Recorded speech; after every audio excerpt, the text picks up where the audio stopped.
Okay.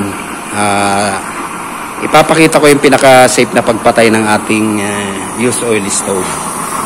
Para, kumbaga sa ano, walang mga tinatawag na masamang amoy.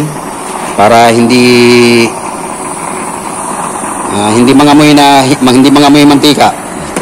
Okay, kung papatayin na natin yan, kailangan lang natin dyan ng itong ginagamit ko. Nagtabas lang ako ng kapirasong plate lang ito. Yan.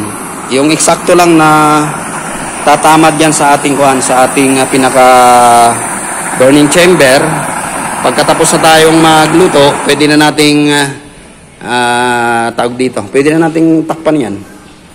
Pag tinakpan natin yan, automatic shutdown yan. Yan. Yan. Shutdown na siya.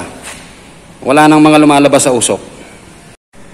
Okay. So pag may takip na yan, wala nang usok na lumalabas dyan. Safe na yan. Pwede na nating iwan yan. At bago natin iwanan, siguraduhin na may takip yung ating pinaka-chamber. Para iwas disgrasya. Kasi mainit yung loob niyan. Mainit yung pinakalangis niyan. Okay. So ganun lang yung pagpapatay. Pag shutdown, kumuha lang kayo, mas maganda yung lata para hindi nasusunog. Para safe na safe kayo kapag magtatakip kayo ng ating used oil stove. So, gaya ng sabi ko, itong aking used oil stove ay kakaiba. Wala na siyang mga wiring.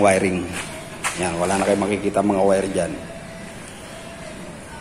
Okay, so hanggang dito na lamang muna uli. Maraming salamat sa pagsama. Pwede na uling itabi itong ating used oil stove. Okay.